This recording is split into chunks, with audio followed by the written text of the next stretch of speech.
फ़अऊज़ु बिल्लाहि मिनश्शैतानिर्रजीम बिस्मिल्लाहिर्रहमानिर्रहीम या अय्युहल्लज़ीना आमनुत्तक़ुल्लाहा हक़्क़ तुक़ातिही वला तमूतुन्ना इल्ला व अंतुम मुस्लिमून। सदक़ल्लाहुल अज़ीम। आइए हम और आप इंतहाई अदब व एहतराम के साथ दरूद शरीफ का नजराना पेश करें। अल्लाहुम्मा सल्लि अला सय्यिदना व मौलाना मुहम्मदिन तिब्बिल क़ुलूबि व दवाइहा व आफ़ियतिल अब्दानि व शिफ़ाइहा व नूरिल अब्सारि व ज़ियाइहा व अला आलिहि व सहबिहि व बारिक व सल्लिम सलातुन व सलामुन अलैका या रसूलल्लाह सल्लल्लाहु अलैहि वसल्लम। खुतबा मसनूना के बाद जिस आयत मुक़द्दसा की तिलावत करने का शरफ़ हासिल हुआ, अल्लाह तबारक व तआला कुरान मजीद में इरशाद फरमाता है, या अय्युहल्लज़ीना आमनुत्तक़ुल्लाह, ऐ ईमान वालो अल्लाह से डरो।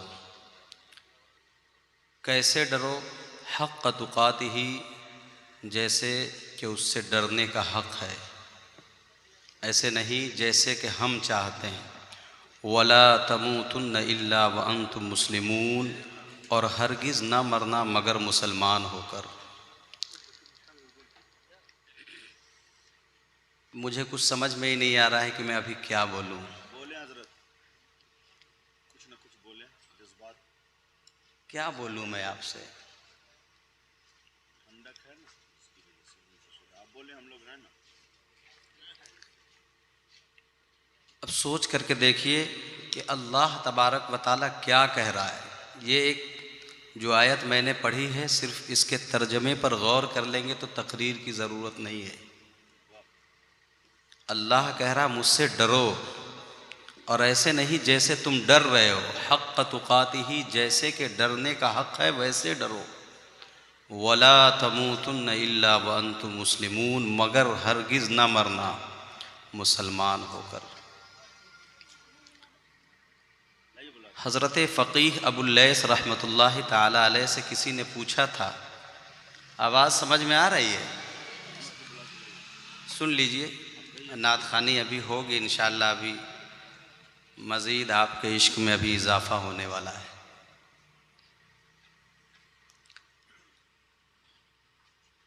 हज़रत फ़क़ीह अबुल लैस से किसी ने पूछा था कि अल्लाह तबारक व ताला ने जो ये बात कही कि मुझसे डरो, कैसे डरो? और इस चीज़ को हज़रत हुज्जतुल इस्लाम इमाम ग़ज़ाली रहमतुल्लाहि ताला अलैह ने अपनी किताब अहयाउल उलूम में भी कोट किया है और मुकाशिफ़तुल क़ुलूब में भी कोट किया है। पूछा हज़रत फ़क़ीह अबुल लैस से, अल्लाह जो कह रहा है कि मुझसे डरो, ऐसे जैसे कि डरने का हक़ है, डरने का हक़ कैसा है? कैसे डरूं? किस डर की मांग अल्लाह तबारक व ताला कर रहा है? ये बेपरवाही जिस तरीके से हम जिंदगी गुजार रहे और कह रहे कि मैं अल्लाह से डर रहा हूं, क्या इस डर की डिमांड अल्लाह तबारक व ताला कर रहा है? अल्लाह तो फरमा रहा है हक़्क़ तुक़ातिही, ऐसे डरो जैसे कि मुझसे डरने का हक़ है। कैसे डरूं? फ़क़ीह अबुल लैस से पूछा गया था, पता कैसे चलेगा कि इसके दिल में अल्लाह का खौफ है? पता कैसे चलेगा कि ये दावा कर रहा है मैं अल्लाह से डरता हूं, ये दावे में सच्चा है? पता कैसे चलेगा कि वाकई में इसके दिल के अंदर अल्लाह का खौफ मौजूद है? तो बहुत सिंपल सी बात आपने कही थी, बहुत सिंपल सी बात आपने कही थी। अगर देखना हो ना कि वो बंदा अल्लाह से डरता है कि नहीं डरता, तो सबसे पहले ये देखो कि वो अपने आंख की हिफाजत करता है कि नहीं करता है। जो अपने आंख की हिफाजत ना करे, दूसरों की बहू बेटियों को गलत निगाह से झांकता रहे, किसी की मकानों दुकान को ललचाई नजर से देखता रहे, और वो ये कहे कि मैं अल्लाह से डर रहा हूं, इसका मतलब यह है कि वो झूठ बोल रहा है। क्या कर रहा है? क्योंकि अल्लाह के रसूल सल्लल्लाहु अलैहि वसल्लम ने फरमाया, मम मला ऐनहु मिनल हराम मला अल्लाहु तआला यौमल क़ियामति ऐनहु मिनन नार। मेरे आका फरमाते हैं कि जो इंसान अपने नजर की हिफाजत नहीं करता, कल क़यामत के दिन अल्लाह तबारक व तआला उसकी आंख को जहन्नम की आग से भर देगा। किस चीज से भर देगा? अब चूंकि नात खानी में पूरी रात चली गई, अब ये बात सर के ऊपर से निकल जाएगी, क्यों ये बातें तो वो थी जिसको अपने सीने के जुज़दान में कैद करने वाली थी। अब वो सारी चीजें बंद हो चुकी है। बहुत मुश्किल है, बहुत मुश्किल है कि ये बात दिल के अंदर बैठ जाए, बहुत मुश्किल है। मेरे आका फरमाते हैं कि जो इंसान अपने नजर की हिफाजत नहीं करता, अल्लाह उसकी आंख को जहन्नम की आग से भर देगा। और जहन्नम की आग कैसी है? जहन्नम की आग है कैसी? मेरे आका सल्लल्लाहु ताला अलैहि वसल्लम इरशाद फरमाते हैं कि जहन्नम की आग ऐसी है कि ये दुनियावी इंसान तो उसको बर्दाश्त नहीं कर सकता, ये तो दुनियावी आग को बर्दाश्त नहीं कर पाता है। इंसान अगर मर जाए और जा करके मरघट में देख लीजिए, घंटा नहीं लगता, ये जिस्म जो है खाक बन जाता है कि नहीं? तो वो जहन्नम की आग, जिसके बारे में मेरे आका सल्लल्लाहु अलैहि वसल्लम ने फरमाया था कि वो जहन्नम की आग ऐसी है कि अगर सुई के नोक के बराबर भी दुनिया की तरफ खोल दी जाए तो उसकी हरारत से लोग मर जाएंगे। अब सोचिए, उसके अंदर अगर एक इंसान को डाल दिया जाए तो उसका क्या हाल होने वाला है, क्या हाल होगा उसका अगर उसके अंदर डाल दी जाए। तो मेरे आका ने फरमाया, मेरे आका के सहाबा ने कहा, या रसूल अल्लाह, तो ये जिस्म अगर जहन्नम में डाला जाए इसका क्या होगा? मेरे आका ने फरमाया, इस शक्ल सूरत में एक इंसान को जहन्नम में नहीं डाला जाएगा। फरमाया फरमाया कि एक दांत जो एक इंसान की है ये ओहद पहाड़ के बराबर होगा। अल्लाहु अकबर! कितना बड़ा होगा? मक्का शरीफ में जा कर के देखिए, मदीना शरीफ में जा कर के देखिए, वहाँ की जो पहाड़ियाँ हैं, एक एक पहाड़ 14-14, 15-15 किलोमीटर में फैला हुआ है। और मेरे आका फरमाते हैं कि एक दांत जो एक इंसान के मुंह के अंदर है, 32 दांत है, और एक का मामला यह होगा कि वो ओहद पहाड़ के बराबर होगा। तो 32 का आलम क्या होगा? फिर उसके सर का आलम क्या होगा? मेरे आका फरमाते 72 गज चौड़ी एक इंसान की खाल कर दी जाएगी, तब इंसान को जहन्नम में डाला जाएगा। उसके बावजूद उस आग को वो इंसान बर्दाश्त नहीं कर पाएगा। और मेरे आका फरमाते हैं, जो इंसान अपने नजर की हिफाजत ना करे, उस आग से उस इंसान की आंख को भर दिया जाएगा। तमाशा बनाओ। मुबारकबादी पेश करता हूं तनवीर बाबू को, साल भर की मेहनत आपकी रंग ले आई। क्या यार, क्या मजाक हो रहा है? जिसका जो दिल में मन आ रहा है वो कर रहा है।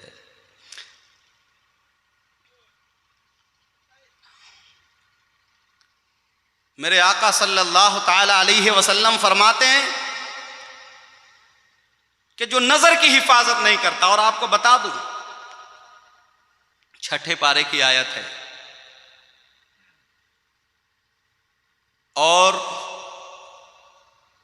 अल्लाह तबारक व तआला ने वहां पर हजरत आदम अलैहिस्सलाम के 2 बेटों का जिक्र किया। वो काबिल और हाबिल है। अल्लाह तबारक व तआला ने वहां पर जिक्र किया है कि हजरत आदम अलैहिस्सलाम, तफसीर रूहुल बयान उठा करके पढ़िएगा तब आपको पता चलेगा। अल्लाह तबारक व तआला ने हजरत आदम अलैहिस्सलाम को ये खासियत बख्शी थी कि जब भी आप अपनी बीवी के पास जाते और जब भी कोई नुत्फा ठहरता था तो उससे 2 हमल होते थे। कितने होते थे? 2। एक लड़का और एक लड़की। ये दोनों सगे भाई बहन कहलाते थे। ये हजरत आदम अलैहिस्सलाम की शरीयत है। किसकी शरीयत है? हजरत आदम अलैहिस्सलाम की शरीयत है। दूसरी बार जाते फिर एक लड़का एक लड़की। अब जब ये चारों पैदा हो जाते तो पहले जो लड़का पैदा होता दूसरी वाली लड़की से उसकी शादी होती, और पहले जो लड़की पैदा हुई बाद वाले लड़के से उसकी शादी होती थी। तो चूंकि आदम अलैहिस्सलाम के दो बेटे थे, एक काबिल और एक हाबिल, तफसीर रूहुल बयान में इसका जिक्र हुआ आया है। फरमाते हैं कि ये दोनों भाई थे और काबिल के साथ जो लड़की पैदा हुई थी उसका नाम अकलीमा था। क्या था? अकलीमा था। और हाबिल के साथ जो पैदा हुई थी उसका नाम लेउजा बताया जाता है। अब चूंकि काबिल के साथ अकलीमा पैदा हुई थी तो ये सगे भाई बहन हैं। हजरत आदम की शरीयत ये कहती है कि दोनों में शादी नहीं हो सकती। बाद में जो हाबिल पैदा हुआ उसके साथ शादी होने वाली थी अकलीमा की। तो हजरत आदम अलैहिस्सलाम ने कहा, मेरे बेटे काबिल तेरी शादी लेउजा के साथ होगी।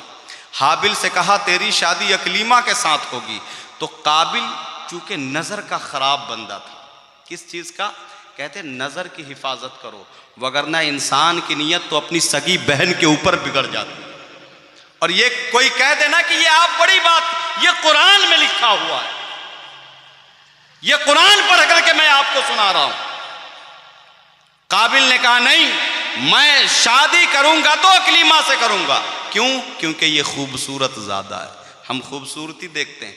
फरमाया अल्लाह तबारक व तआला के नबी आदम अलैहिस्सलाम ने के बेटे दोनों लोग कुर्बानी पेश करो अल्लाह तबारक व तआला की बारगाह में।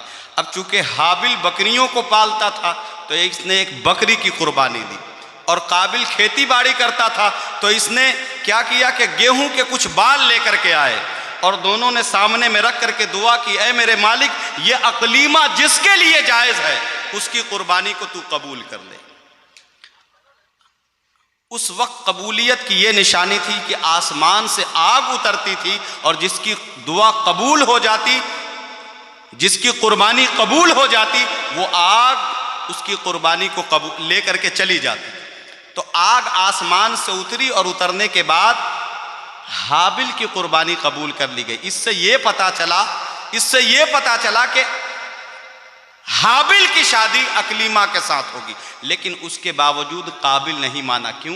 क्योंकि उसने नजर की हिफाजत नहीं की। किस चीज की हिफाजत नहीं की? नजर की हिफाजत नहीं की। अल्लाह के रसूल सल्लल्लाहु ताला अलैहि वसल्लम इरशाद फरमाते हैं और हजरत फकीह अबुल लैस फरमाते हैं कि जो इंसान अपनी नजर की हिफाजत न करे और कहे कि मैं अल्लाह से डर रहा हूं, तो समझ लेना कि वो झूठ बोल रहा है। क्या कर रहा है? झूठ बोल रहा है। एक चीज का और जिक्र फरमाया हजरत फकीह अबुल लैस से, फरमाया क्या सिर्फ इसी से पता चल जाता है कि वो अल्लाह से डर रहा है?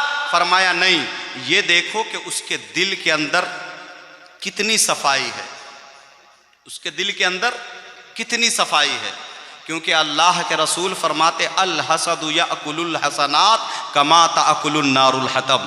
मेरे आका ने फरमाया कि हसद एक ऐसी बीमारी है कि जब वो किसी दिल में लग जाती है तो वहां जितनी नेकियां होती है उस सब को जला करके खाक कर देती है। हसद ये रजील तरीन बीमारी का नाम है और ये किसी भी चीज को लेकर के हो सकती है। इल्म का भी हो सकता है गुरूर, शायरी का भी हो सकता है, पैसे का भी हो सकता है, रुआब का भी हो सकता है, घर का भी हो सकता है, जमीन जायदाद का भी हो सकता है। किसी भी चीज का इंसान को गुरूर हो सकता है। और ये एक ऐसी बीमारी है कि जब दिल में लग जाती है तो क्या करती है? वो नेकियों को खत्म कर देती। क्या करती है? जैसे आग लकड़ी में लग जाती है तो लकड़ी को जला करके वो धुआं बना देती है, उसी तरीके से जब हसद की बीमारी किसी दिल के अंदर लग जाए तो वहां पर नमाज सलामत नहीं रहती, वहां पर रोजे सलामत नहीं रहते, वहां पर कुरान की तिलावत सलामत नहीं रहती, वहां पर उलमा का वकार बाकी नहीं रहता है, वहां पर कुछ बाकी नहीं रहता है। क्योंकि हसद का काम क्या है? वो नेकियों को खत्म कर देती है।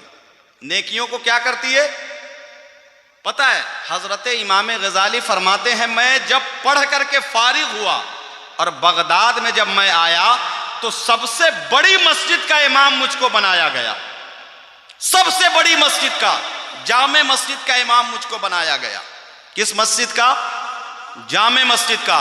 और जब मैं तकरीर करने के लिए खड़ा होता था तो 400 से ज्यादा जय्यद आलिम दीन एक वक्त बैठ करके मेरी तकरीर को लिखा करते थे।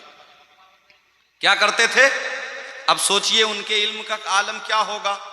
लेकिन उसके बावजूद फरमाते हैं जब सर को सजदे में रखता था तो वो सुकून मुझको नहीं मिलता था जिसके बारे में मैंने पढ़ा था, वो तसल्ली मुझको नहीं मिलती थी जिसके बारे में मैंने किताबों में पढ़ी थी। मैं बेचैन रहता था, मैं जुस्तजू में रहता था। मेरे मालिक ऐसा सजदा करने की तौफीक दे दे कि बस सर सजदे में हो तो तेरी याद में हो, दिल तेरे महबूब की याद में हो।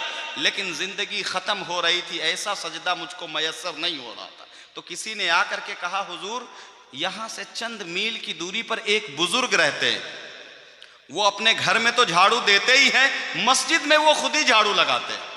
लोग जब चले जाते मुसल्ला लपेट करके कोने में वो खुद ही खड़ा कर देते हैं।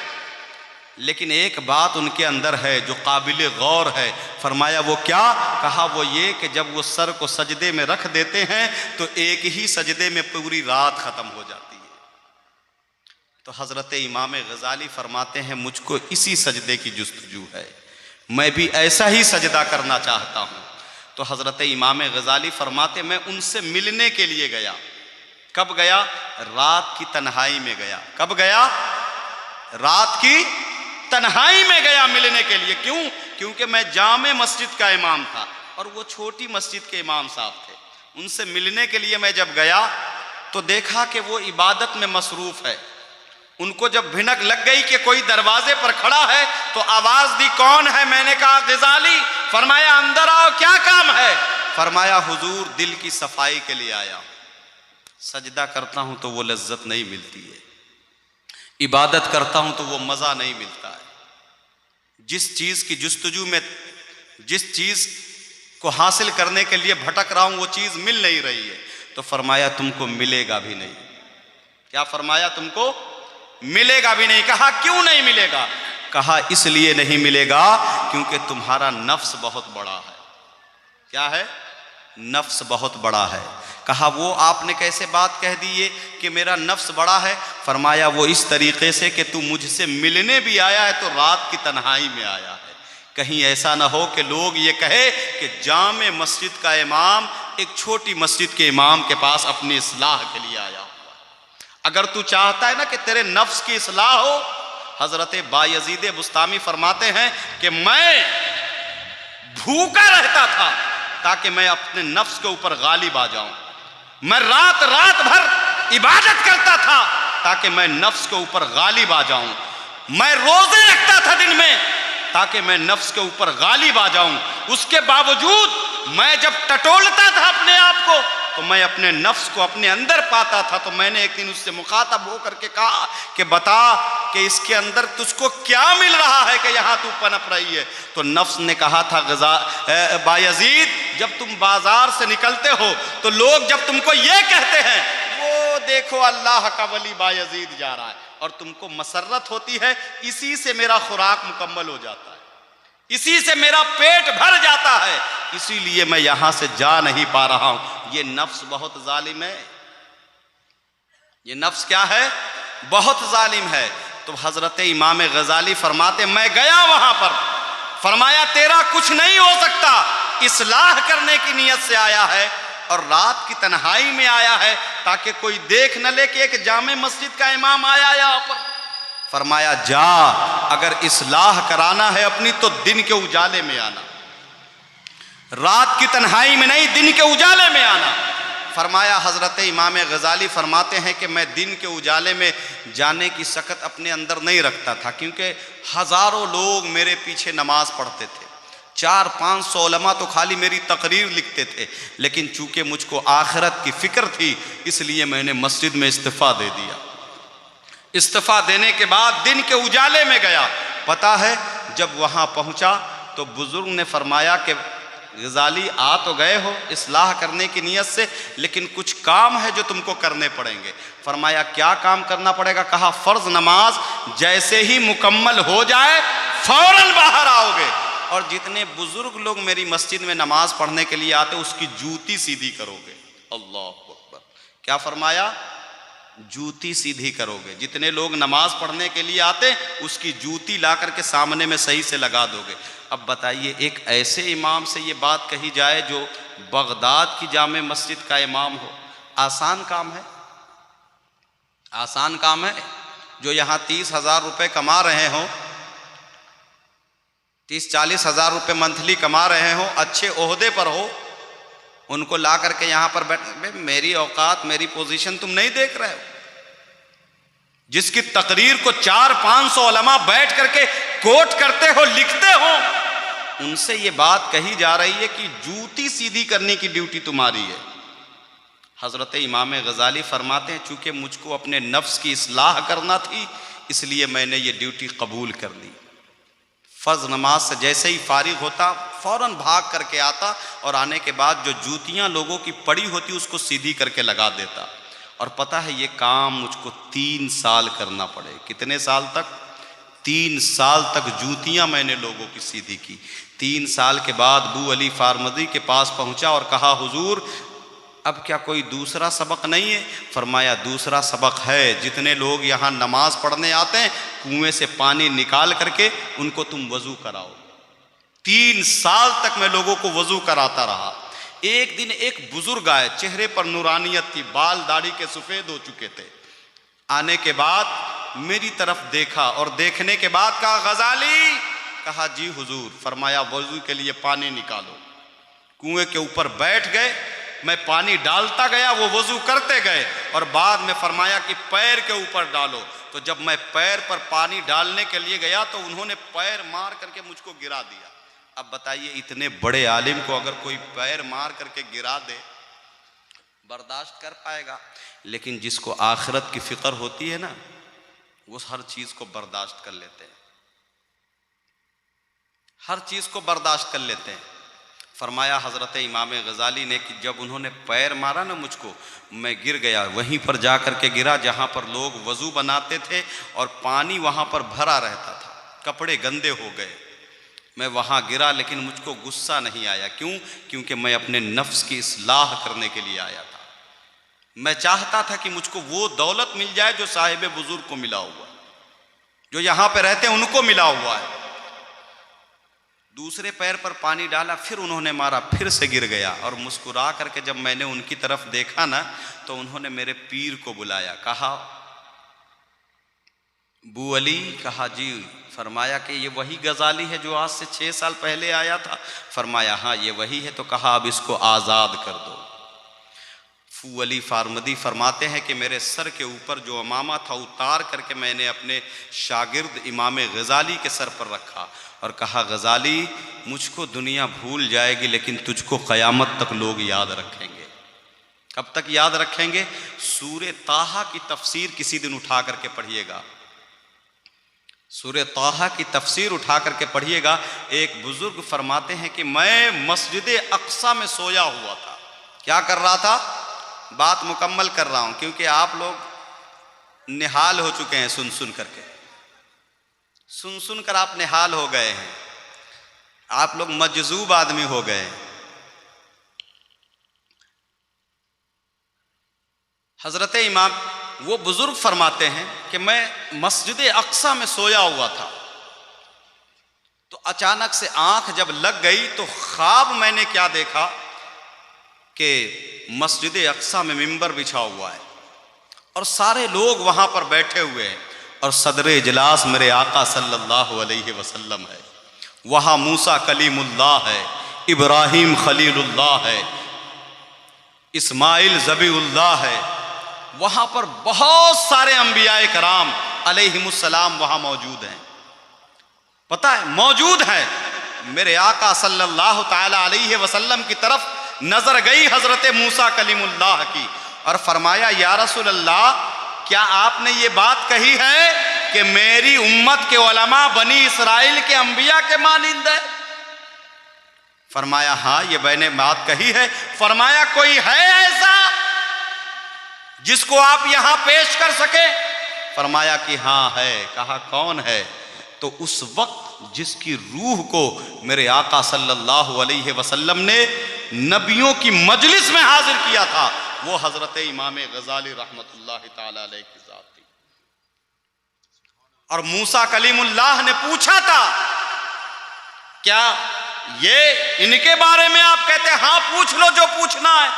तो मूसा कलीमुल्लाह ने कहा था, आपका नाम क्या है?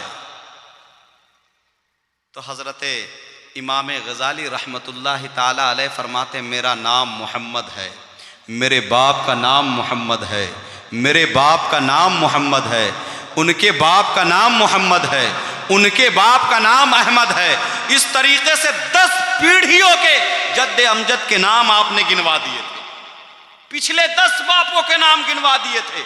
तो मूसा कलीमुल्लाह ने कहा था, ऐ अल्लाह के हबीब, आप ऐसे लोगों के बारे में कहते हैं कि मेरी उम्मत को उलमा अंबिया बनी इसराइल के मानिंद है? तो मेरे आका ने फरमाया, हाँ ऐसे ही लोगों के बारे में। तो मूसा कलीमुल्लाह ने कहा था, मैं इनसे इनका नाम पूछ रहा हूं, ये अपने बाप का नाम बता रहे हैं, अपने नाना का नाम बता रहे हैं, अपने दादा का नाम बता रहे हैं। तो हज़रत इमाम गज़ाली ने फरमाया था, हुजूर गुस्ताखी के लिए माजरत चाहता हूँ, लेकिन ये अंदाज़े कलाम मैंने आप ही से सीखा है, ये अंदाज़े बयान मैंने आप ही से सीखा है। कहा मुझसे कब सीखा? तुम मेरी उम्मत में तो हो नहीं तुमने मेरा ज़माना पाया है। तो फरमाया, अल्लाह तबारक व तआला ने आपसे पूछा था, जिसका जिक्र सूरह ताहा में आया है, क़ाल हिया असा, ऐ मूसा ये तुम्हारे, अल्लाह तबारक व तआला ने पूछा था, वमा तिल्का बियमीनिका या मूसा, है मूसा तुम्हारे दाहिने हाथ में क्या है? तो आपने कहा था, क़ाल हिया असा, ये मेरा असा है। लेकिन उसके बावजूद एक लंबी तमहीद आपने बांध दी थी और फरमाया था, ये वो असा है जिससे मैं टेक लगा करके आराम करता हूँ, ये वो असा है जिससे मैं डोल बना करके पानी निकालने का काम लेता हूँ, ये वो असा है जिससे मैं बात करता हूँ, ये वो असा है कभी बकरियों के लिए मैं पत्ते झाड़ता हूँ। तो फरमाया, अल्लाह ने ये पूछा था कि तुम्हारे हाथ में क्या है, तो इतनी लंबी तमहीद क्यों बांधी थी? तो मूसा कलीमुल्लाह ने कहा था, उस वक्त रब की रहमत मेरी तरफ मायल थी, मैं ये सोच रहा था जब तक मैं बोलता रहूंगा रब की रहमत मेरी तरफ मायल रहेगी। तो मूसा कलीमुल्लाह से हजरत इमाम गज़ाली फरमाते हैं, यही तो मैं देख रहा हूं कि अभी हजरत मूसा कलीमुल्लाह मेरी तरफ मुखातब है, और जब तक मैं बोलता रहूंगा ये मुझसे मुखातब रहेंगे, और उस वक्त तक मुझको इनका फैज़ मिलता रहेगा। कहने का मतलब ये है, इंसान जब गिरता है, इंसान जब अपने आप को संवारने की कोशिश करता है, इंसान जब आखिरत की फिक्र करता है, तब कहीं जा करके क्या होता है कि मेरे यार सब इंसान मोहब्बत का दावा कर रहे हैं, लेकिन इतना आसान नहीं है। किसी शायर ने बहुत पहले कहा था कि हर तमन्ना दिल से रुखसत हो गई, हर तमन्ना दिल से रुखसत हो गई, अब तो आजा अब तो खलवत हो गई। दिल जब खाली हो जाएगा खुराफात से, तब जाकर यहाँ पर नबी की मोहब्बत जलवागर होगी, तब जाकर यहाँ पर अल्लाह का खौफ जलवागर होगा। मेरे आका सल्लल्लाहु अलैहि वसल्लम के दीवानों, आखिरी बात कह करके बात मुकम्मल कर देता हूँ। हजरत अबू लैस रहमतुल्लाह ताला अलैह से पूछा गया, हुजूर क्या इसी चीज़ से पता चल जाएगा कि एक इंसान के अंदर अल्लाह का खौफ मौजूद है कि दिल की हिफाजत करता हो, आँख की हिफाजत करता हो? तो फरमाया, सिर्फ इतने से नहीं काम चलने वाला है, बल्कि ये देखो जब उसके सामने में दस्तरखान बिछाया जाता है, उसके ऊपर जो ग़िज़ाएं सजाई जाती है, वो ये देखो कि कमा करके कहाँ से लाया है। क्योंकि मेरे आका सल्लल्लाहु अलैहि वसल्लम फरमाते हैं, इज़ा वक़अत लुक़मतुम मिनल हराम फ़ी बत्न इब्न आदम लानहु कुल्लु मलकिन फ़िल अर्दि वस्समा। मेरे आका फरमाते हैं, जब इंसान के जिस्म के अंदर हराम का लुक़मा उतरता है, लानहु लानत करना शुरू कर देते हैं, कुल्लु मलकिन फ़िल अर्दि वस्समा, ज़मीन व आसमान में जितने फरिश्ते हैं सब उसके ऊपर क्या करना शुरू कर देते हैं? लानत। किसके ऊपर? जिसके पेट के अंदर हराम का लुक़मा उतरता है। अब कोई आलिम दीन ये आकर के पूछ ले कि बेटा ज़िबा कहाँ से करवा करके लाए हो, तो वो अपनी आखिरत के बारे में सोच रहा है। कहाँ से लेकर के आए हो? क्योंकि हलाल रिज़्क़ एक इंसान कमाए खाए, ये अल्लाह का हुक्म है। अगर ऐसा नहीं करता तो उसका ठिकाना क्या होने वाला है। और सुनिएगा, इस हदीस का टुकड़ा अभी बाकी है। मेरे आका फरमाते हैं, और उस वक्त तक फरिश्ते उसके ऊपर लानत भेजते रहते हैं जब तक वो लुकमा एक उस इंसान के पेट के अंदर मौजूद रहता है। और फरमाया व इम्मा ताला तिलकल हालति फमावाहु जहन्नम, अगर इसी हालत में उसका इंतकाल हो जाए तो वो डायरेक्ट जहन्नम में जाएगा। क्या है, मजाक बना करके रखा है। जो पाया खा लिया, जो मुंह में आया बक दिया, जो आया पहन लिया, जैसे पाया वैसी जिंदगी गुजार ली और दावा कर रहे हैं नहीं साहब ऐसे नहीं। दिल में हो याद तेरी गोशे तन्हाई हो। जब नबी की मोहब्बत दिल के अंदर होती तो महफिलों की जरूरत नहीं होती है। अल्लामा हसन रजा बहुत पहले कह गए, दिल में हो याद तेरी गोशे तन्हाई हो, फिर तो खलवत में अजब अंजुमन आराई हो। दिल में हो, जब नबी की मोहब्बत दिल के अंदर हो तो हर फैसला एक इंसान खुशी खुशी एक्सेप्ट कर लेता है। समझे, मेरे आका फरमाते हैं कि जो इंसान हराम से ना बचे और अगर उसी हालत में उसके जिस्म के अंदर मौजूद हो हराम का लुक़मा, अब वो खाने काबा में जा करके मरे फिर भी वो उसका ठिकाना जहन्नम है। ये सब बातें ऐसे मौक़ों पर कहने वाली है कि इंसान के दिलों के अंदर बात उतर जाए। लेकिन क्या हम लोगों ने अपना मियार बना लिया है कि रात भर प्रोग्राम सुनना है। अच्छी बात है, नात खानी होनी चाहिए और सुनिए भी, बहुत अच्छा पढ़ते भी हैं। लेकिन गलती क्या होती है कि जहाँ पर एक शायर काफ़ी है वहाँ पर दर्जन भर आप बुला लेते हैं। इनकी क्या गलती है, उनकी क्या गलती है, उनकी क्या गलती है। जब एक ही शायर आपको रात भर सुनाने के लिए काफ़ी है तो दर्जन भर बुला लिया तो करेंगे क्या, वेट करेंगे, इंतज़ार करेंगे और इसको लेकर के दिल के अंदर वो सारी हलचलें मच रही होती है। अल्लाह तबारक व ताला हम लोगों को कहने सुनने से ज़्यादा कलिमात हस, बहुत कुछ सोच करके आया था यार, बाखुदा बता रहा हूँ, बहुत कुछ सोच करके आया था। आज कम से कम 2-4-5 साल के बाद अपने गांव वाले से मुखातब हूँगा तो कोशिश करूँगा कि जो चीज़ें मैंने सीखी हैं, जो चीज़ें मैंने पढ़ी हैं अपने लोगों से, अपने दादा नाना से, मैं इनको अक्सर जो इस महफिल में बैठे हुए थे, कोई मेरे बाप थे, कोई मेरे दादा है, कोई नाना है, कोई परदादा है, तो इनको मैं पकड़ पकड़ के सोचा था कि कुछ कहूँगा, मुमकिन था। खैर, अल्लाह तबारक व ताला जो चाहता वही होता है। अल्लाह तबारक व ताला की बारगाह में दुआ है, कहने सुनने से ज़्यादा कलिमात हक़। इस तरीके से 7 चीज़ों का जिक्र किया फ़क़ीह अबुल लैस रहमतुल्लाहि अलैह ने कि अगर देखना हो कि एक इंसान के अंदर अल्लाह का खौफ मौजूद है कि नहीं, 7 चीज़ों का जिक्र हुआ है, जबकि एक ही चीज़ घंटे भर की तकरीर के लिए काफ़ी है। 7 चीज़ों का जिक्र करेंगे तो 7 साल लगेंगे, जैसा प्रोग्राम ऐसा हो रहा है। अल्लाह तबारक व ताला कहने सुनने की तौफ़ीक़ से ज़्यादा कलिमात हसना पर अमल करने की तौफ़ीक़ अता फ़रमाए। किसी भी किस्म की ख़ता, गलतियाँ, बेअदबियाँ, रियाकारियाँ, बदकारियाँ, भूल चूक से हुई हो अपने हबीब के तवस्सुल से तमाम अग़लात को माफ़ फ़रमाए। और ख़ुसूसियत के साथ इस साअत में अल्लाह तबारक व ताला की बारगाह में दुआ है, हमारे दिलों के अंदर से बुग़्ज़, कीना, हसद, इन तमाम रज़ील तरीन बीमारियों को दूर फरमाए और हमारे दिलों के अंदर अपना खौफ और अपने महबूब की सच्ची पक्की मोहब्बत पैदा फरमाए।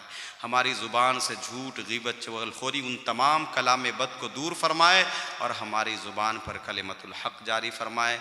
अल्लाह तबारक व ताला की बारगाह में दुआ है कि अल्लाह तबारक व ताला हमारी और आपकी तमाम सामईन की दिली और नेक जायज़ तमन्नाओं को पूरी फरमाए। कहने सुनने में किसी भी किस्म की ख़ता गलतियाँ हुई हो, अपने हबीब के तवस्सुल से तमाम अग़लात को मुआफ़ फरमाएँ। अस्सलामु अलैकुम व रहमतुल्लाहि व बरकातुहू। माशाअल्लाह।